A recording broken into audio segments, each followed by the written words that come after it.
Ya Rabbi bil Mustafa balligh maqasidana waghfir lana ma madha ya wasi'al karami.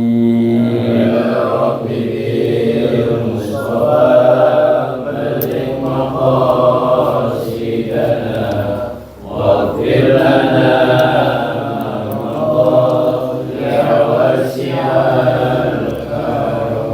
da'a ilallahi fal mustamsikuna bihi mustamsikuna bihablin ghairi munfasimi.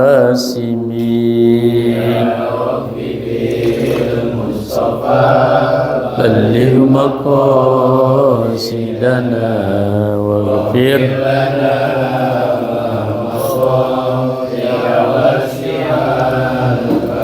Muhammadun sayyidul kaunaini wa thaqalain wal fariqaini min urbin wa min najami. Ya Rabbi Mustafa balligh maqasidana waghfir lana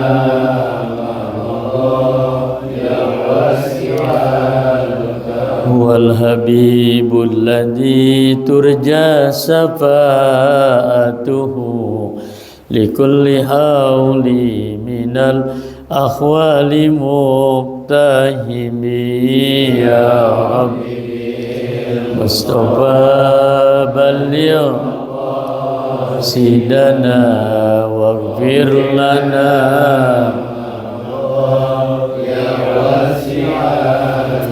la ilaha illallah astaghfirullah Allahumma salli wa sallim ala sayyidina Muhammadin wa ala ali sayyidina Muhammad. Allahumma aftah lana bihi abwaba ilmika kama fatahtaha ala anbiyaika wa ulamaika wal mutaqaddimin wal mutaakhirin wansur alaina rahmataka ya jal jalali wal ikram. Qala al-musannif rahimahu ta'ala wa nafa'na fi ulumihi fid dharain amin. Ila hadratin Nabi Muhammadin Rasulillah sallallahu alaihi wasallam. Al-Fatiha. A'udzu billahi minasy syaithanir rajim. Bismillahirrahmanirrahim. Alhamdulillahi rabbil alamin. Ar-Rahmanir Rahim. Maliki yaumiddin. Iyyaka na'budu wa iyyaka nasta'in.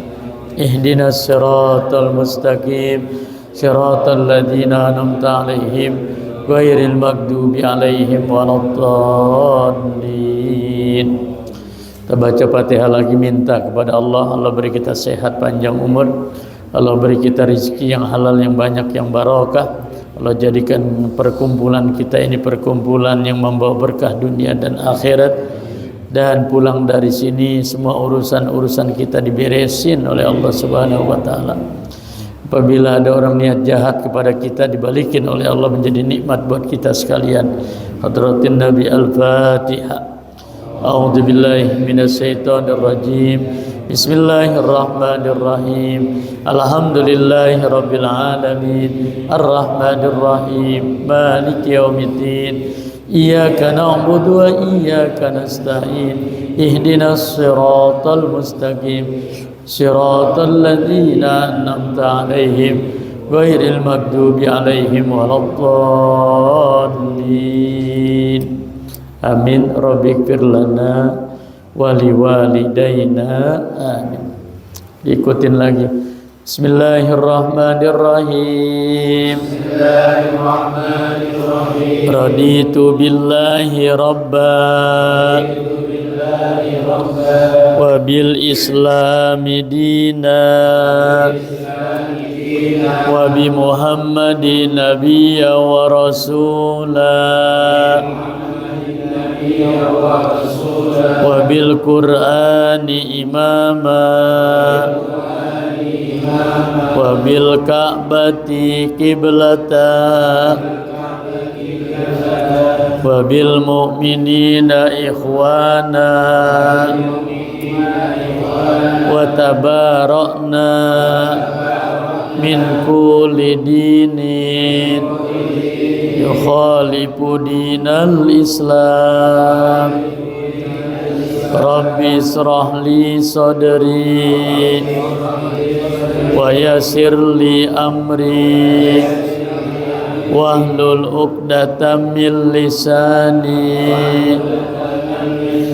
yafqahu qawli. Rabbi zidni ilma warzuqni fahma. Allahumma aftah lana hikmataka wansur alaina rahmataka ya jal jalali wal ikram. Bismillah walhamdulillah, salatu wassalamu ala rasulillah, amma ba'du. Sampai di halaman 46.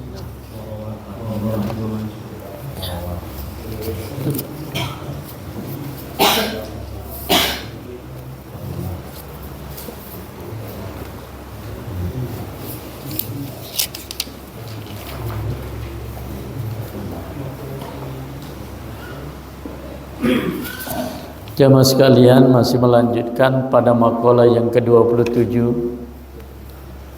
pada riwayat yang terakhir di sini, halaman 46.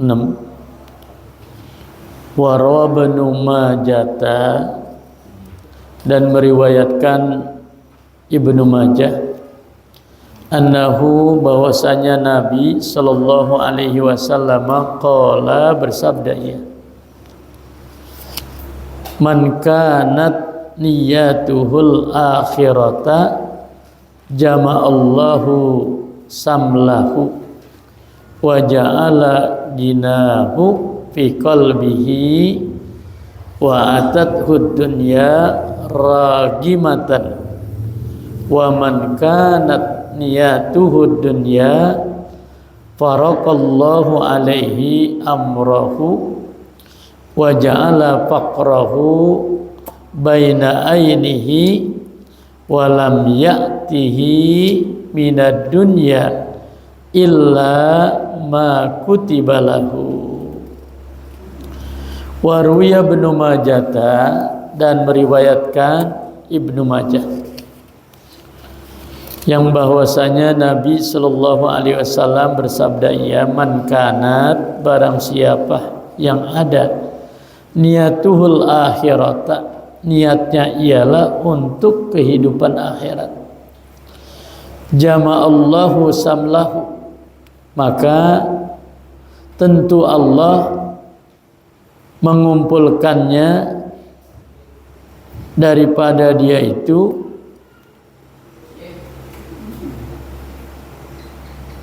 tempat kembalinya,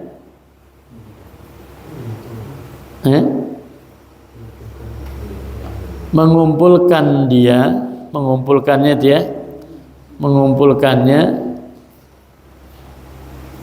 samlahu,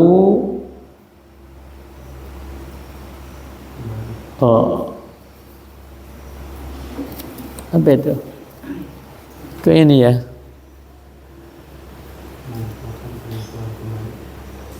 iya, diulang lagi, lihat, man kanat niyatuhul akhirata, barang siapa yang ada niatnya adalah untuk kehidupan akhirat, jama'allahu samlahu, maka tentu Allah mengumpulkannya, penyatuannya kembali.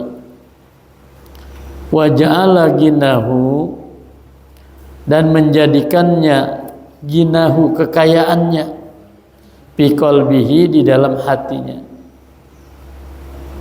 Wa atathu dunya, dan datang dunia kepadanya, rogimatan, dalam keadaan hina. Wa man kanat, dan barang siapa yang ada niyatuhud dunya, niatnya itu ya untuk kehidupan dunia, farakallahu alaihi amrahu, maka Allah mencerai beraikan daripada urusannya, wa ja'ala faqrahu, dan menjadikan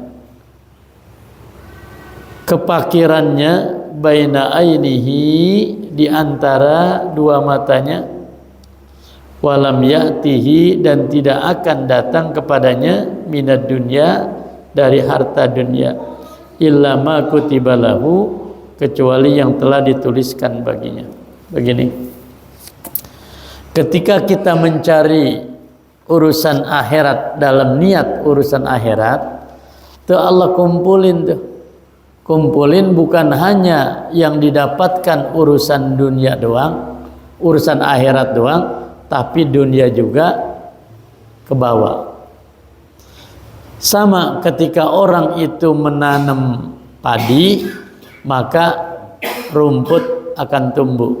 Tapi ketika orang nanam rumput, padi belum tentu tumbuh. Mencari akhirat itu, dunia pasti ke bawah. Orang mencari akhirat, dalam urusan-urusan akhirat, maka dunianya pasti ke bawah. Karena memang sebelum akhirat, dunia dulu. Tapi ketika dia mencari dunia doang tuh, maka dia tidak menemukan akhirat. Tidak menemukan akhirat, sehingga dijadikannya perpecahan, berantakan dalam urusan-urusannya. Menurut matanya itu nggak ada puas-puasnya pokoknya. Jadi orang ketika dia mencari dunia, urusan dunia nggak ada puasnya. Udah dulu kan bangun rumah biar asal berdiri dah. Asal berdiri, nggak kebocoran. Setelah itu, rumahnya kurang bagus nih, kudu diapain? Diplester. Udah diplester aja, biarin dia ditempatin, belum diubin. Habisnya itu masih kurang lagi. Setelah itu kita pengen ubin, diaci, kemudian dicat, dan seterusnya. Buat ngambil air dulu itu cuman sumur greot. Sumur timba greot ya. Kemudian ada sumur gilir, gantinya gilir tuh kan bagusan dikit. Habis sumur gilir kompak. Nah ternyata kompak banyak yang pada kejedot kompak itu ya dulu. Nah habis kompak akhirnya pakai mesin sanyo, dulu sanyo namanya. Padahal sanyo itu merek. Kata kita si anu rumahnya udah pakai sanyo gitu. Padahal sanyo itu merek. Nah sanyo masih kurang juga, ganti pakai jet pump kurang juga, ganti pakai satelit masih kurang juga, ganti pakai apa ya? Itu kita tuh manusia nggak ada puas karena memang begitu tuntunannya seperti itu. Tapi ketika selesai sholat udah aja rasanya udah puas, habis sholat orang pengen nambahin lagi. Kalau perlu mah kalau nggak ada sholat sunat tuh kita udah nggak pengen banget ada sholat sunat. Habis sholat wajib pengennya udah langsung pulang. Seperti itu. Nah tapi dikumpulkan tuh ya, dikumpulkan nanti tuh semua urusan akhirat dengan dunianya, maka jadi satu. Karena dunia membawa urusan akhirat. Jadi jangan dikira di dunia ini kan cuma sebentar, ini mah urusan dunia ini, tapi urusan dunia itu membawa urusan akhirat. gitu ya. Kemudian harta yang didatangkan itu illa ma kutibalahu, kecuali yang telah dituliskan baginya. Dulu ketika kita 4 bulan 10 hari di dalam rahim ibu kita, malaikat diperintahkan untuk meniup ruh. Nah, ruh kita hidup tuh 4 bulan 10 hari. Kayaknya orang dulu lagi hamil, begitu 4 bulan lebih, 5 bulan udah kerugetan. Kerugetan itu dia udah hidup.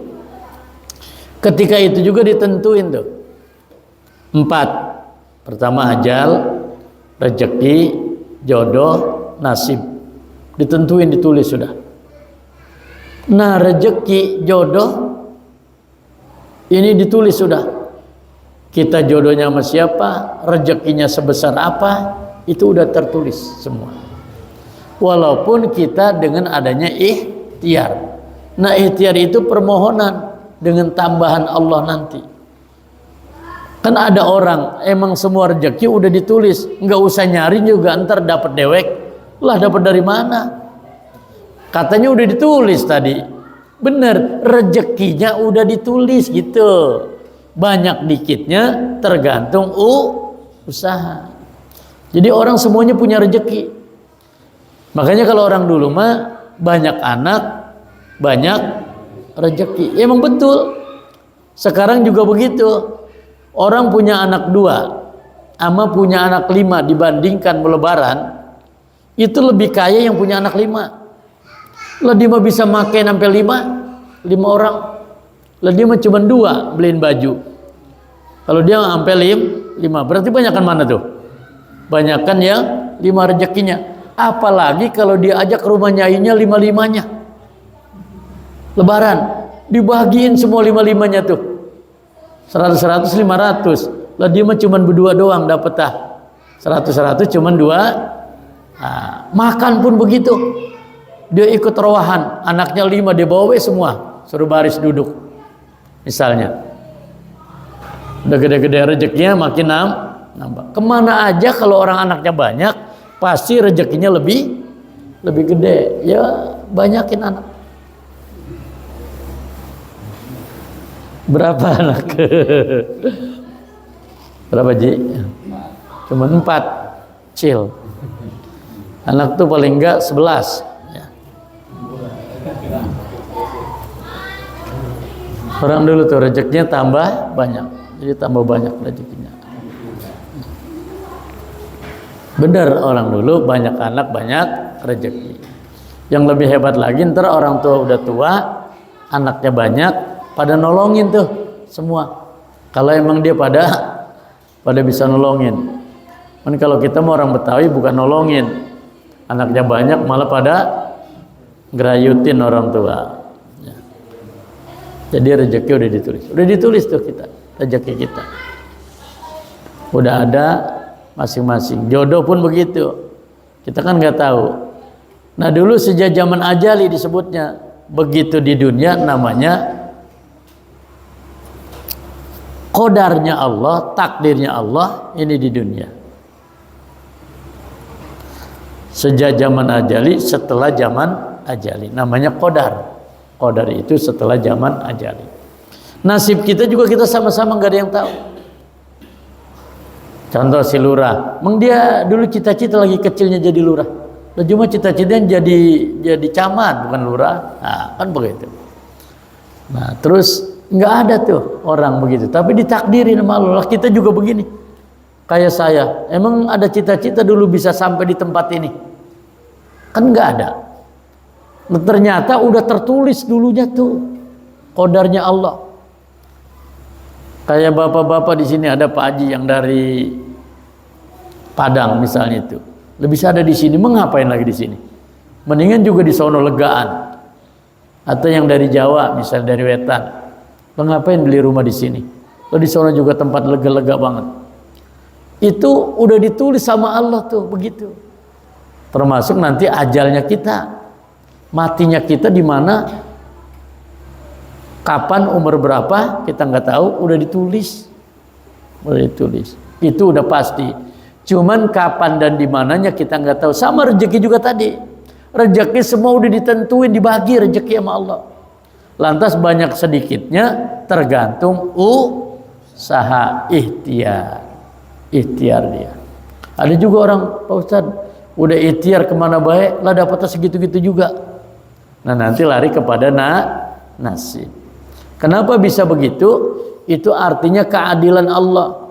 Kalau semuanya sama jadi ustadz semua, lo siapa yang diajarin? Atau jadi kiai semua, lah siapa yang diajarin? Jadi kudu ada kiai, kudu ada murid. Jadi murid semua, lah siapa yang ngajar? Juga itulah dikasih sama Allah begitu. Orang punya semua, lantas siapa yang nyuruh? Siapa yang disuruh maksud saya? Kalau semuanya punya, maka ada yang kurang punya yang bisa suruh.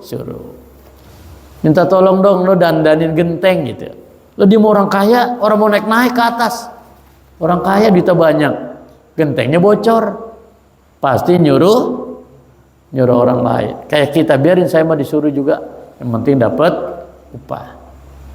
Nah itu tingkatannya beda-beda. Kalau nggak begitu dunia nggak hidup. Tapi nanti di hadapan Allah bukan itunya tuh yang jadi mulia dia. Di hadapan Allah mah mulianya adalah takwanya. Jadi bukan dilihat casingnya, bukan dilihat orangnya. Walaupun dia di rumahnya, di dunianya kelihatannya megah, hebat, cakep, tapi kalau akhiratnya sempit kan bisa aja sempit. Nah walaupun dia di sininya sempit, tapi nanti akhiratnya lega karena dia mencari akhirat, gitu ya. Nah, itu antara dunia akhirat seperti itu. Nah ini mesti kita yakinin. Kalau kita nggak yakinin, kita marah-marah mulu sama Tuhan. Sama Tuhan marah-marah mulu. Mengapa Tuhan dia mau gampang banget, nyari duit gampang, nggak sakit-sakit lagi dia mau lah giliran kita mah udahnya duit orang punya sakit mulu. Nah, kata dokter, kenapa sakit mulu? Karena nggak punya duit. Karena nggak punya duit sakit mulu. Dia mah sehat terus, yang girang baik. Nah, kenapa pakai begitulah? Dia mah berdoa sebentar doang, tahu-tahu rezekinya digampangin aja. Sama-sama dagang kolor. Nih, sama-sama dagang kolor misalnya nih. Nah, ngapa itu si Fulan mah? Dia mah pembelinya banyak baik. Dia membawa laku baik. Kadang-kadang celananya pada petot juga laku baik. Ditanya, lu berguru di mana sih itu? Berguru ditanya-tanya. Ya, seperti itu. Nah itu udah ditentuin sama Allah. Jadi walaupun dia udah ikhtiar kayak apa, nanti ada nasib juga. Emang nasibnya segitu. Namun di hadapan Allah bukan berarti dia tidak mulia, tapi diuji sabar apa enggak di situ. Nah kalau emang dia sabar, maka dia akan menjadi orang yang bahagia di hadapan Allah. Kan kalau ngomong mengajarin sabar enak banget Pak. Ngajarin sabar. Lo yang ngerasain mah bagaimana tahu? Apalagi kita dagang udahnya kehujanan, manggul-manggul. Ini pengalaman saya dulu tuh. Dari rumah bulan puasa. Itu bulan puasa manggul ke Cipulir. Sampai di Cipulir bawa 10 kodi. 10 kodi kan berat banget dipanggul. Celana sepan. Kenal celana sepan? Pakai ada talinya sini. Saya panggul. Laku dijual di Cipulir. Begitu laku, saya mau pengen yang lebih hebat lagi. Saya beliin lagi barang lepis. Lepis kan lebih berat lagi. 20 losinan kalau dia. Saya bawa ke Bandung. Tujuan saya mau jual di Bandung. Bulan puasa. Pagi-pagi udah johor pakai ke Bandung saya. Kan belagu banget itu. Orang nerimain, orang syukurin yang tadi udah dikasih untung. Ke Bandung. Begitu sampai di Bandung, di sono ada yang ngelihat. Begitu ngelihat ungkad doang. Jadi ngelihat diungkad. Tahu diungkad? Diberantakin, dilihat, diungkad, jadinya kagak. Kan brengsek banget. Mana hujan bulan puasa. Cuman saya masih anak muda, masih gagah. Dulu gede badan saya. Gede gagah dulu. Gagah, kuat. Lah, orang laku. Akhirnya itu untung ambles. Modal juga akhirnya nggak kecabut. Karena tadi apa? Serakah, pengen udah dikasih itu untung, pengen nyari lagi. Tujuannya makan mau memperbaiki diri supaya lebih bagus. Tujuan kita mau gitu ya. Tapi kata Allah, udah lu habis itu pulang aja dulu. Pulang mestinya. Pulang kata Nabang, belanja dulu baru pulang. Kan dulu begitu orang dagang. Ini mah naik beca, naik apa, mana hujan-hujan bulan puasa. Sendirian lagi, berani banget. Ya. Mau ngerubah nasib tadinya Pak.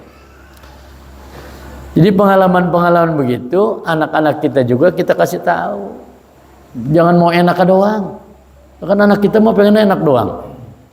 Kayak anak-anak saya, lah dia mau tinggal enak doang, motor tinggal taek, mandi tinggal puter keran, lah kita mah benerin mesin air gak apa, kan begitu ya orang tua mah ya. Nah, sampai kesetrum Pak, saya mah di lubang dulu, untung saya orang kuat, jadi enggak jadi kesetrum mental itunya, yang copotan itu malah mental, ya. Jadi kayak gitu, itu maksudnya bukannya curhat.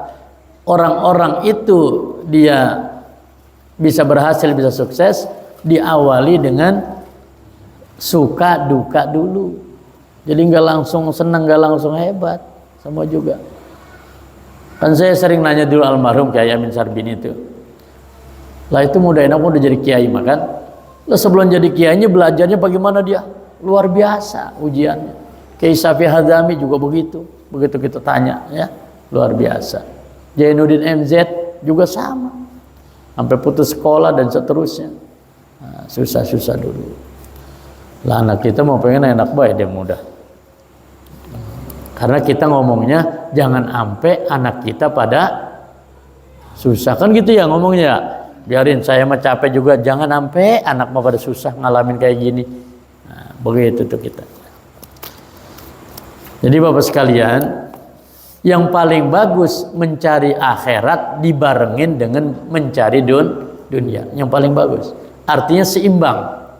Dunia ya emang kudu dicari, akhirat apa lagi. Kalau orang nyari akhirat doang ngelupain dunia, lah emang mau hidupnya di akhirat doang. Kan dunia kudu hidup. Sampai ada orang perempuan ngomong begini nih. Tuh ngelihat di Bintaro rumah kan gede-gede banget, cakep banget. Kan kata kita mah mati mau di bawah itu. Emang juga sebelum mati katanya ngejak gitu. Sebelum mati biar ngerasain dulu katanya. Begitu orang wadon mau ngomong. Kan kata saya, ntar kalau udah mati itu ada di bawah. Ya emang siapa yang membawa rumah? Mati. Nah kata orang perempuan, emang juga belum mati itu. Begitu dulu rasain biar enak. Nah jadi dunia kudu dicari juga. Dunia dicari buat urusan akhirat. Dunia dicari, akhirat orang boleh dilupain. Akhirat dicari, dunia jangan dilupakan juga. Ya. Karena malah kata baginda Rasul, kadal fakru ayakunal kufra. Kemiskinan, kefakiran itu membawa kekufuran.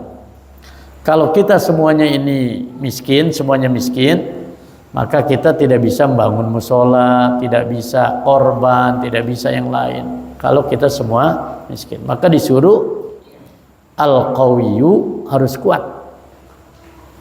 Khairu al-mu'minu qawiyyun, orang mukmin yang kuat itu maksudnya yang punya, yang hebat.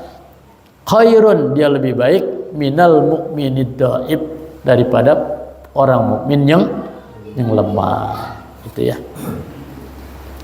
Bagus kan anak kita kasih tahu begitu, tong lu belajar yang benar, biar babak manih nyari duit sungsang sumbel, lu belajar biar benar. Nah belajar biar benar, jangan tuh bocah dikasih HP baik. Lah bocah dari bangun tidur sampai mau tidur lagi megang HP dipegang. Ada emaknya lagi, brengsek banget emaknya. Brengseknya ngapa? Jadi dia ceritanya mau nyuci, mau masak, anaknya nangis. Supaya anteng dia kasih apa? Kasih HP dia. Ya bocah aja mainin. Makanya sekarang bocah umur 2 tahun, 3 tahun udah pinter-pinter banget tuh megang HP ya. Orang setahun setengah juga bisa banget. pada langsung. Nah kalau udah bisa begitu, maka dia nanti udah ke udah keracunan, udah susah tuh bilanginnya. Tuh ada, saya punya saudara juga, anaknya sampai sekarang nggak bisa disekolahin, nggak bisa diapain, akhirnya main gituan udah tuh, tidur juga sama itu, ke WC juga mau gituan dan seterusnya, akhirnya nggak bisa apa-apa. Ya, karena otaknya udah keracunan dengan HP. Jadi gitu ya Pak. Ini buat penerus kita, anak-anak kita tuh soalnya penerusin kita. Kayak ngaji juga gini nih, ngaji babanya meninggal, anaknya pada nerusin, kan gitu. Babanya meninggal tuh yang meninggal, anaknya ada 5, ngaji semua 5, lah lama-lama penuh di musola. Orang ini belum pada mati, jadi udah digantiin. Nah, misalnya ada yang meninggal 1, yang gantiin 5, lah ini mah meninggal 1, orang yang gantiin dia habis lama-lama. Ya. Jadi dia gantiin anaknya tuh, gantiin tong, gua ngaji di sono lu gantiin. Gantiin ngaji, bukan gantiin ngajar, gantiin ngaji. Gantiin ngaji. Ya. Lanjut. Wal maqalatu saminatu wal isrun. Maqalah yang ke-28. An Abi Bakrin Dalfa bin Jahdar. Dari Abu Bakar yakni Sedalab bin Hajar bin Ja'dar As-Sibli atau Imam Sibli rahimallahu ta'ala, semoga Allah mengasihinya, bi Baghdadi, ini Baghdadiyu, yaitu dari negeri Baghdad. Sibli atau Imam Sibli, Imam Sibaweh kalau kata kita dulu itu, ini asalnya dari negeri Baghdad. Al-Maulidu, kelahirannya, wal mansa'u, dan tempat dibesarkannya, Sahibal Junaida, yaitu dia telah menemani Sejun menemani ya, itu sahibah kan artinya menemani. Al Junaida menemani Syekh Junaid, waman fi asrihi, dan orang-orang yang ada di zamannya. Waman fi asrihi, dan orang-orang yang ada di zamannya, yang barengan dia tuh. Malikiyu, yaitu Imam Maliki. Al-Majhabu, majhabnya Imam Maliki, bukan Imam karena Imam Maliki ini lebih tua daripada Imam Syafi'i. Dia gurunya daripada Imam Syafi'i. Dia itu hidup selama sab'an wa samanina, selama 87 sanatan tahun. Sab'a wa samanina sanatan, dia hidup selama 87 tahun. Wa mata sanata arba'a wa salasina wa salasami'atin, dan dia meninggal yaitu tahun 334 Hijriah. Wasalasin wasalasa mi'ati. Wa qabruhu, dan kuburannya bi Baghdadi, yaitu di Baghdad, di Irak. Siapa ini? Imam Sibli. Imam Sibli, dia itu asalnya dari Irak. Wa huwa min azama'il arifin, dan dia itu namanya Abu Bakar Sibli ya, namanya aslinya Abu Bakar Sibli. Itu termasuk para arifin, ahli ma'rifat, termasuk daripada ahli ma'rifat billahi ta'ala, yakni kepada Allah. Qala, berkata ia, fi manajatihi ilahi, dalam munajatnya dia, ilahi ya Tuhanku, inni uhibbu, sesungguhnya aku menyukai an ahabbalaka jami'a, akan menghibahkan laka padamu jami'a, semuanya, hasanati, kebaikan-kebaikanku, ma'a faqri, serta kepakiranku, ai ihtiyaji lil hasanati, yakni serta memerlukan pada kebaikan-kebaikan itu. Ini Imam Shibli, Imam Shibli, atau kata kita Abu Nawas juga namanya ya, Imam Abu Nawas, Imam Shibli ini, yang dia itu punya syair bahar, ya, syair bahar yang sering kita baca pada hari Jumat. Hari Jumat kita baca tuh setelah sholat Jumat, ilahillas tulil firdau si ahla wala aqwa alan naril jahimi pahabli taubatan waghfir dzunubi fa innaka ghafiru dzambil azim. Itu dibaca tuh 3 kali paling enggak, 3 kali. Cuman kadang-kadang imam enggak mau mimpin dia, hati-hati ngebaca. Nah kalau dia nggak baca, kita baca. Disunahkannya sih baca Fatihah 7 kali, ya. Baca Fatihah 7 kali, Al-Ikhlas 7 kali, Al-Falaq 7 kali, An-Nas 7 kali. Nah sekarang imam kan ceritanya baca cuma sekali, maka nanti setelah sholat sunat atau sebelum sholat sunat, setelah imam selesai sholat, kita terusin dulu tuh kalau ada waktu, jangan keluar dulu, terusin dulu.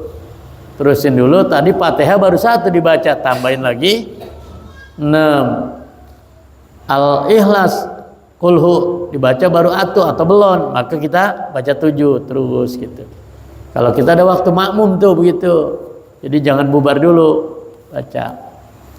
Setelah itu habis doa baca ilahillas, atau imam udah baca duluan ilahillas tulil firdaus, boleh, apa-apa.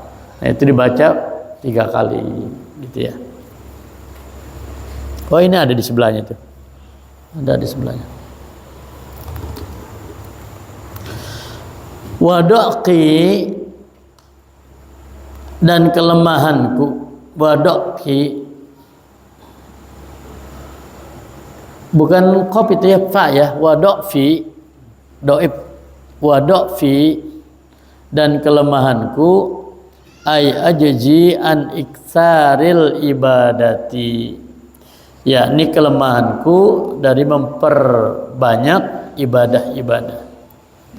Kayak dalam syairnya tuh, lihat sebelahnya syairnya tuh, ilahillas tulil firdausi ahla, ya Tuhanku, aku bukan untuk surga firdaus. Kalau dalam bahasa lain, ya Tuhanku, aku enggak pantas ada di surgamu.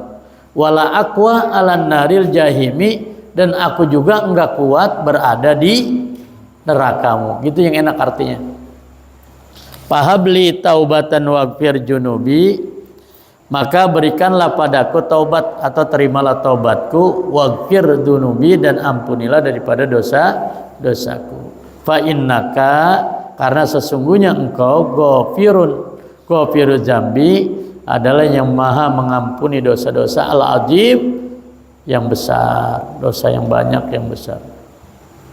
Ya seperti itu. Udah itu aja, cuman 2, jadi 4 bait itu ya, sampai segitu, sampai ghafiru jambil ajimi ya. Balik lagi ke tadi, wadofi, dan kelemahanku, ay ajji an iksari ibadati. Ini kalau Imam Shibli, dia itu tawadu banget. Jadi tawadu banget, dia itu artinya melemah banget. Kalau kita kan ada sifat-sifat sombongnya gitu, apalagi dia kepada Allah. Nah, kepada Allah dia sangat melemah banget. Makanya dia disebut sebagai orang yang arif yang makrifatnya kepada Allah dia sudah tinggi ya. Fakaifa bagaimanakah la tuhibbu sayyidi, engkau tidak menyukai ya Tuhanku, bihazfi harfin nida, yaitu dengan membuang daripada huruf nida. Antahabba memaafkan li kepadaku, tasma'ani yakni memaafkan engkau bagiku, jami'a sayyati semua daripada dosa-dosaku, kesalahan, ma'aginaka serta kekayaanmu, maulaya anni hai Tuhanku, mari apa itu? Apa? Dariku ya. Ya. Anni dariku, ay adzabi yakni dari siksaku, dari menyiksaku. Fa inna karena sesungguhnya sayyati dosaku la tadurruka tidak akan memudaratkan padamu, wa hasanati dan kebaikanku la tanfa'uka tidak bermanfaat padamu. Jadi kata Imam Shibli, kalau saya berbuat dosa juga Allah mah ora rugi. Kalau saya berbuat manfaat, berbuat baik, Allah mah juga enggak untung gitu. Anunya begitu bahasanya. Jadi di sana bagaimana perbuatan itu dikembalikan lagi kepada orang yang berbuatnya. Dia berbuat baik ya baik juga, nanti Allah makasihnya dia. Kalau emang dia enggak baik, ya enggak baik lagi dikasihnya. Karena Allah itu maha adil. Alaihissallahu bi ahkamil hakimin. Wa qad ajazani dan telah mengijazahkan padaku ba'dul fudalla sebagian orang-orang yang paling utama an aqra'a supaya membaca nih ba'da sholatil jum'ati setelah mengerjakan sholat Jumat sab'a marratin yaitu makan 7 kali hadhil ambiyat pada beberapa bait ini. Ambiyat itu bait bukan nabi, ambiyat salasata minal bahril wafir yaitu daripada najom bahar wafir. Dia diijazahkan supaya ini baca nih kata Imam Shibli. Imam Shibli ini sering disebut dengan Imam Abu Nawas. Imam Abu Nawas sering juga disebut dengan Imam Abu Naum. Apa Abu Naum? Tukang tidur. Dia mau orang pernah belajar kalau ngaji. Dia mah tidur. Tapi pinteran dia sama yang ngaji. Kan kita mengaji delengin begitu. Lah dia mah ngaji merem bae, tidur bae. Dan dia ini Imam Abu Nawas, Imam Shibli, dia kalau misalnya sehat, dia itu murung. Kalau sehat murung dia. Tapi kalau dia sakit, dia gembira. Lah muridnya nanya sama dia, ya Tuan Guru, kenapa sih Tuan Guru kalau misalnya sakit gembira, kalau sehat murung? Nah kata dia, kalau orang sakit bakal datang sehat, kalau orang sehat bakal datang sakit. Jadi dia mau demenan sakit bakal sehat. Ini kayak kita kan sehat nih, maka nanti bakal datang sakit. Mohon sehat, mohon sakit. Mendingan sakit datang sehat, begitu. Enaknya sehat terus. Nah ini dia diijazahkan oleh guru-gurunya tidak disebutkan di sini guru-gurunya, tapi ini diijazahkan supaya dibaca 7 kali setelah sholat Jumat. Habis doa kan doa walhamdulillahi rabbil alamin ilahillah stulil firdausi ahla wala akwa alan naril jahimi fahabli taubatan waghfir dunubi fa innaka ghafiru jambil ajimi ilahillah gitu terus. Nah sekarang kan imam nggak baca, kita mau baca sendiri, baca nggak apa setelah itu. Kalau imam memang nggak baca, karena kebanyakan imam di sholat masjid, di masjid sholat Jumat nggak dibaca, akhirnya jamaah juga banyaknya nggak hafal tuh, nggak tahu. Pada nggak tahu, udah baik pada bubar aja pulang, ya. Gitu. Wa amilni muamalatal karimi, dan bergaulkanlah dan pergaulkanlah amilni padaku muamalatal karimi, dengan pergaulan yang mulia, yang baik. Wasabbitni, dan teguhkanlah padaku atau tetapkanlah padaku ala nahjil qawimi, yaitu di atas jalan yang lurus. Nahjil qawim artinya jalan yang lurus. Hikayatun wallahu a'lam bishawab.